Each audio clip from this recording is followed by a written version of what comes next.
Mao Zedong est associé avec la stratégie rurale que la Chine va adopter suite à la rupture entre le Parti communiste et le Parti nationaliste. Cette rupture, encore une fois, qui s'est réalisée à Shanghai au printemps de 1927.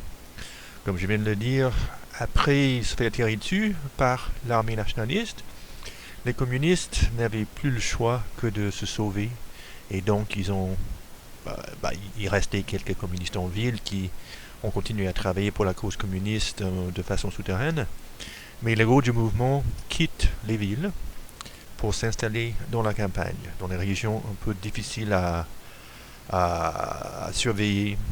On verra sur les plans tout à l'heure où les régions se sont retrouvées. Et là, on voit Mao Zedong, qui sera le père de la révolution communiste chinoise, si vous voulez. Euh, et quoi qu'il en soit, c'est son nom qui est associé, encore une fois, avec cette stratégie rurale adoptée suite à l'échec euh, du premier front uni. Quelques détails biographiques sur Mao Zedong. Il est né à Hunan en 1893 dans une famille paysanne assez aisée. Donc ils n'étaient pas riches, mais ils avaient des sous. Il y avait des ouvriers qui travaillaient pour la famille. Dans sa façon de raconter sa vie, Mao Zedong se représentait comme un prolétariat révolutionnaire convaincu dès le début. Et il parle beaucoup des conflits avec son père qui était un propriétaire. Il était éduqué, Mao Zedong, diplômé de l'école normale de Hunan en 1918. L'année après avoir fini l'école, il a fait un séjour à Pékin avec son professeur de Hunan. Il s'appelait Yang Chongji, qui lui avait un poste à l'université de Pékin. Mao faisait des études informelles, a participé aux discussions avec d'autres jeunes intellectuels intéressés par le communisme. En même temps, il n'était pas un étudiant formel, il travaillait plutôt comme janiteur à l'université, à la bibliothèque universitaire, où souvent, selon ses dires, il s'est fait peu respecter par les grands intellectuels. Et il faut dire que tout au long de sa vie, Mao Zedong avait une attitude extrêmement critique envers les intellectuels. Je ne sais pas si c'était la jalousie ou autre chose, mais à partir de ce moment-ci, ou peut-être tout au long de sa vie, euh, il y avait une attitude comme quoi les intellectuels ne valaient pas les paysans, ne valaient pas les ouvriers. Et peut-être que c'était un sens d'insécurité, je n'en sais rien. Il y avait beaucoup de jeunes intellectuels qui partaient en Europe pendant cette période-ci, on l'a vu. Mao ne l'a pas fait. Il n'a pas fait beaucoup de voyages à l'étranger au cours de sa vie. Quelques-uns en Russie et je ne sais pas trop où. Mais là, il est resté en Chine. Mais en 1921, il était présent à la fondation du Parti communiste chinois à Shanghai.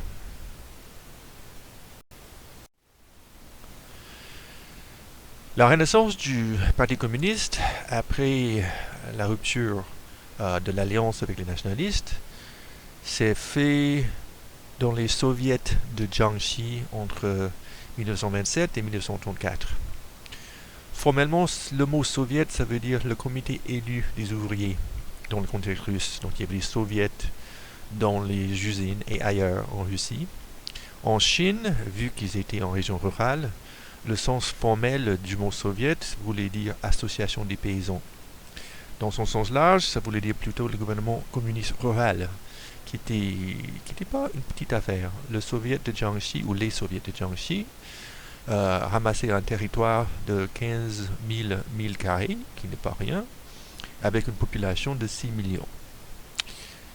Pour ce qui est de la politique du soviet de Jiangxi, d'abord il faut remarquer qu'il y avait des présidents historiques pour ce qu'ils faisaient.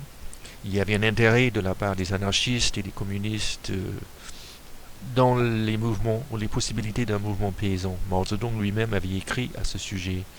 Et c'était surtout lors de l'expédition vers le nord, l'expédition militaire lancée par les nationalistes en 1927, à l'origine ensemble avec les communistes.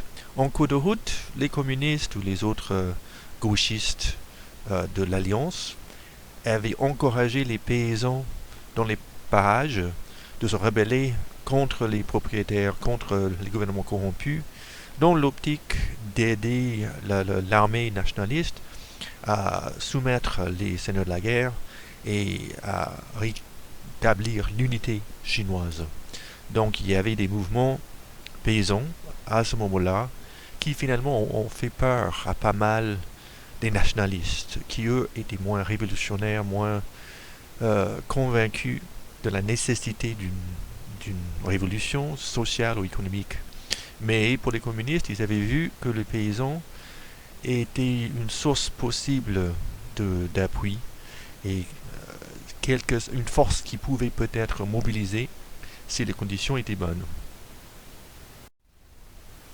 On voit les soviets de Jiangxi. C'est une image un peu difficile à comprendre peut-être. On voit quelques petits soviets et le soviet central. C'est là où Mao Zedong et les autres ont été la plupart du temps. Là, on voit sur le plan de la Chine où s'est située la province où la plupart des soviets ont été localisés.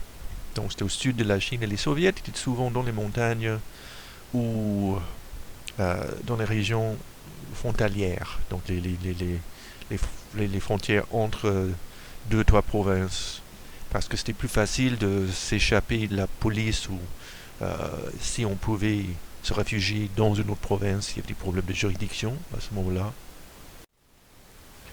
Là, quelques images de Mao Zedong et Zhou Enlai, je crois, au soviet de Jiangxi. Le musée de la Révolution à Jinggangshan. Jinggangshan, c'était le nom de la région où se trouvait le soviet de Jiangxi. D'autres images, donc une paysanne qui donne à boire à un soldat, Mao Zedong avec un regard sérieux, les paysans qui avancent vers quelque chose, toujours dans le style du réalisme socialiste dont j'ai parlé tout à l'heure. Origine dans le Jiangxi, le début de la Longue Marche dont je parlais tout à l'heure.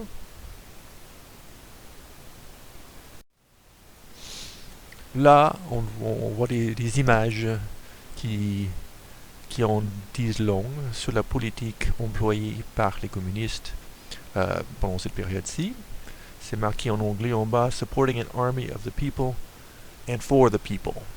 Et comme on le verra, c'était extrêmement important de concevoir une stratégie militaire qui attirerait l'appui du peuple.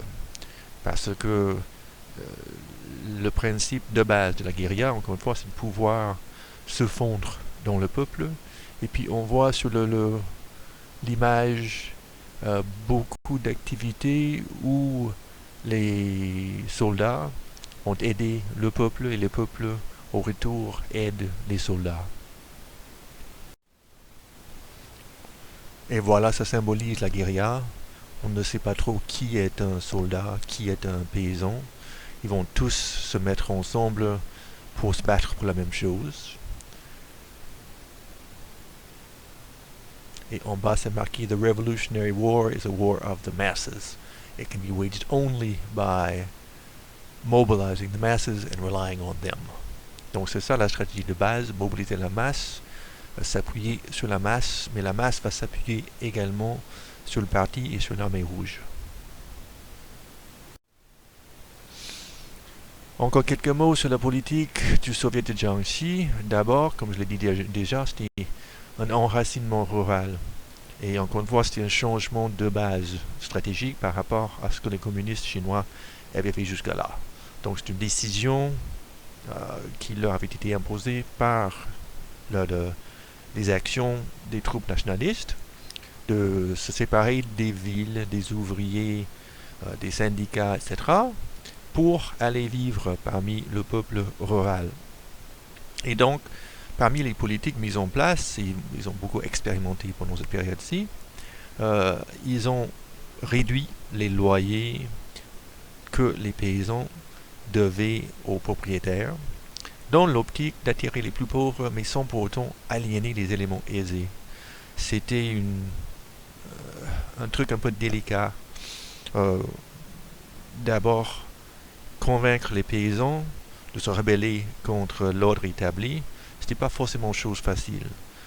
C'est sûr qu'il y avait toujours des éléments, des paysans qui auraient voulu faire cela, mais il y avait un conservatisme assez bien ancré dans la mentalité paysanne qui leur disait de penser 2-3 fois avant de faire des gestes ou prendre des démarches qui étaient vues comme risquées.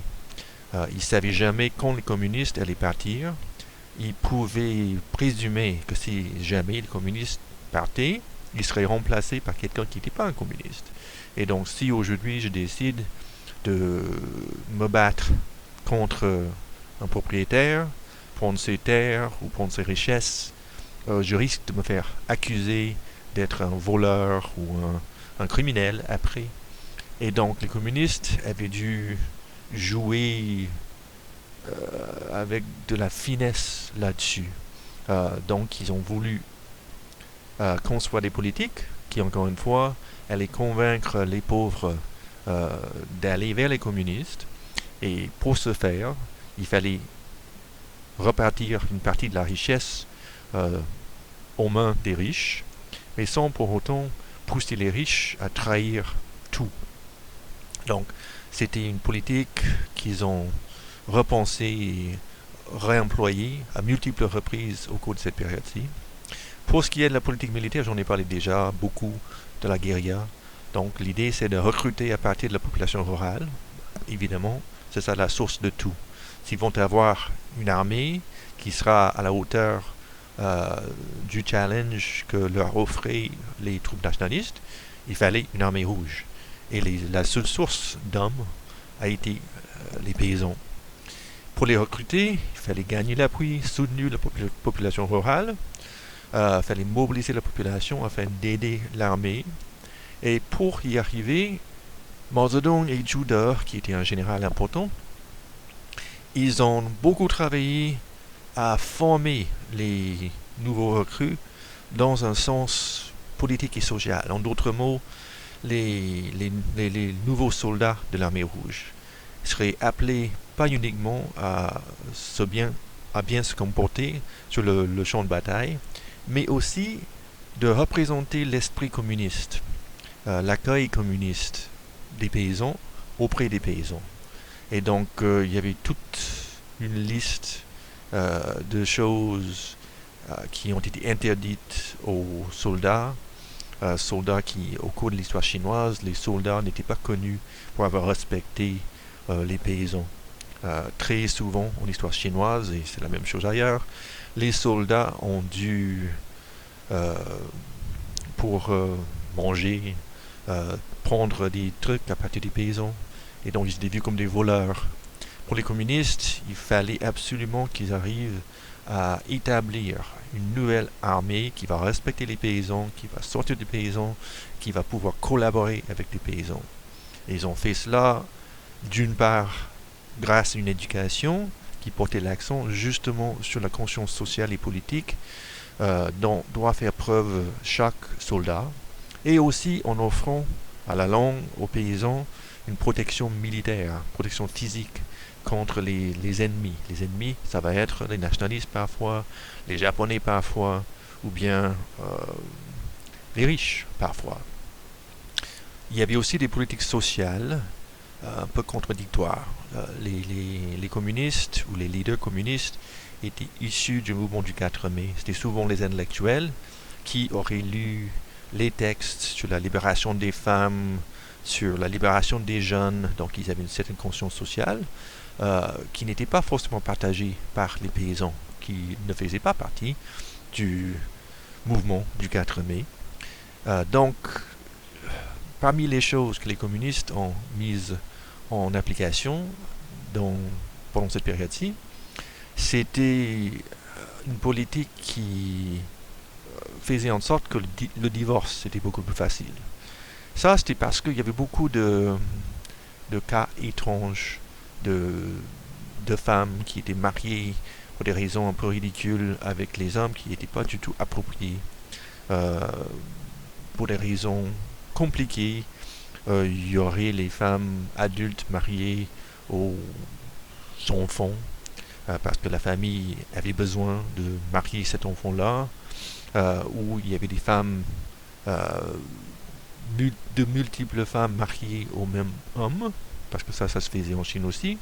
Donc les communistes ont décidé de faire en sorte que le divorce soit accordé de façon beaucoup plus facile, euh, d'une part, pour donner un peu plus du pouvoir aux femmes, et ainsi représenter l'esprit de libération et de modernité associé au mouvement du 4 mai. En même temps, on a découvert en faisant des études un peu plus poussées que beaucoup de ces femmes nouvellement divorcées et libérées donc de leur mariage difficile ont été par la suite forcées à se marier avec des soldats. Donc c'est une libération partielle au mieux. C'est une façon ce genre de mariage forcé est une façon de récompenser les hommes qui ont décidé d'être des recrues pour la nouvelle armée. Donc c'est pas rien, mais c'est pas une politique pure de libération non plus. Et il faut se rappeler qu'il s'agissait d'une guerre. Ils étaient pas mal en guerre contre les nationalistes, et donc les décisions étaient importantes. Ils ne pouvaient pas faire n'importe quoi, il fallait qu'ils pensent aux objectifs à court, moyen et long terme qui ont été de construire une armée qui allait fonctionner. La Longue Marche est un événement qui symbolise un peu l'esprit communiste et qui représente un grand moment dans l'évolution du mouvement. La Longue Marche a eu lieu parce que finalement le Parti nationaliste a décidé qu'il ne pouvait pas supporter la notion qui est un État indépendant communiste dans le Jiangxi. On peut le comprendre si jamais Trois-Rivières, par exemple, décidait de se libérer du Québec. Je pense que le Québec réagirait. Et le soviet de Jiangxi a fait des gestes assez provocateurs, disons. Par exemple, en 1931, le Japon a envahi et occupé la Mandchourie au nord-est de la Chine. Le gouvernement de Chiang Kai-shek hésitait. Il ne savait pas trop quoi faire. Il savait que l'armée japonaise était beaucoup plus forte que l'armée chinoise. Donc une déclaration de guerre, c'était exactement ce que le Japon voulait, parce que là, ils auraient le prétexte nécessaire pour s'attaquer à la Chine entière. Donc Chiang Kai-shek et son gouvernement a essayé d'attendre, de chercher des alliés, mais ils n'ont pas voulu provoquer le Japon davantage. Or, les communistes, à partir de leur soviet dans le Jiangxi, ils ont déclaré la guerre contre le Japon. Bien sûr, ça voulait strictement rien dire. C'était juste un geste provocateur, mais ça a provoqué. Et donc, finalement, le gouvernement de Chiang Kai-shek, les nationalistes, ils envoient des troupes pour s'attaquer aux soviets de Jiangxi. Ça a pris quelques fois avant d'être efficace. Ils ont fini par encercler les soviets et pour les mettre au siège en quelque sorte. Et finalement, les communistes décident qu'ils ne peuvent plus rester là-bas et ils quittent le Jiangxi pour entreprendre justement la Longue Marche entre 1934 et 1935. Et comme j'ai marqué sur le PowerPoint, le voilà, le Parti communiste chinois face à l'extinction une deuxième fois. Donc en octobre 1934, quelques 80 000 hommes quittent le Jiangxi. Ils marchent pendant tout un an, traversant 6 000 milles. Il y a une réunion importante à Zhoni en route en janvier 1935. C'est important dans l'histoire communiste parce que c'est là où Mao Zedong est nommé une personne importante, un leader important pour la première fois dans le mouvement. Et ceux qui ont suivi le Comintern en décidant de faire l'alliance avec les nationalistes ont été critiqués. Le groupe arrive dans le Shanxi, qui est au nord-ouest de la Chine, en octobre 1935.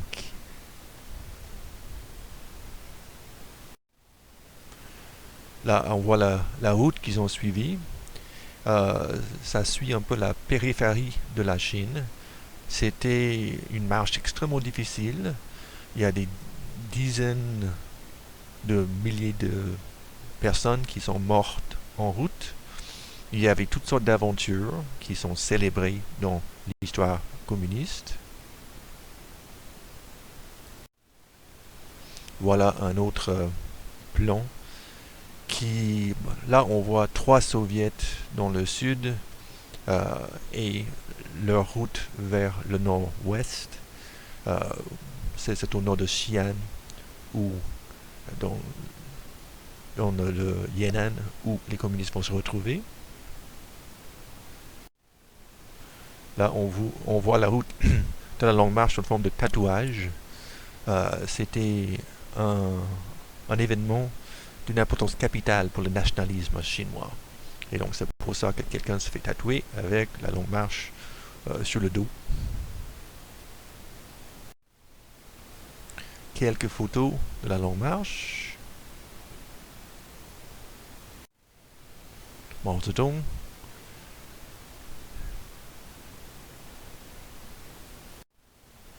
Des images sur les timbres chinois. Comme vous voyez, c'est des aventures qu'ils ont vécues en cours de route. On voit là une autre aventure.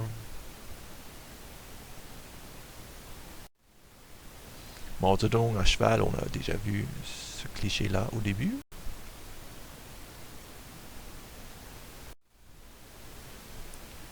Et Mao Zedong encore. Et donc, c'était en quelque sorte un échec, parce qu'ils ont dû laisser tomber le Soviet où ils avaient vécu et travaillé pendant 7 ans. Et comme je l'ai dit, ils étaient tout près de se faire massacrer à la fois en cours de route et après leur arrivée au nord-ouest.